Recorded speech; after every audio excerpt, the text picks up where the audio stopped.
যেনেকা মেনষ্ট্ৰুৱেল চাইকেলৰ 3টা ফেজ থাকে, মোৰ মুডৰো 3টা ফেজ আছে, হেপ্পী, ছেড এণ্ড ইৰিটেটেড। আজি মই বিৰাট হেপ্পী আছিলোঁ, কাৰণ মই গৈ আছিলোঁ আজি কোকৰাঝাৰ মেডিকেল কলেজলৈ। তাতে আছিলে আজি গাইনকলজিকেল লেপ্ৰস্কপিক ৱৰ্কশ্বপ এখন। নিজকে ধুনীয়াকৈ ৰেডি কৰি গাড়ীখন চলাই ইমান ধুনীয়া আৰু ক্লীন ৰাস্তা চাই চাই যোৱাৰ অনুভৱটো বিৰাট এটা হেপেনিং আছিল। কিন্তু মেডিকেল কলেজখন ইমানেই ধুনীয়া আৰু চাফা, চায়ে মনটো ভাল লাগি গ'ল।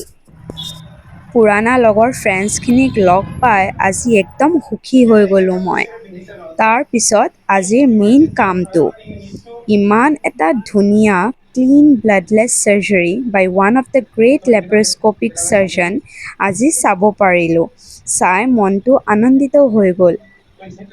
সেয়া আছিল আজিৰ ৱৰ্কশ্বপ আৰু ৱৰ্কশ্বপৰ খানা। আৰু এটা ভিডিঅ'ত লগ পাম দেই, বাই।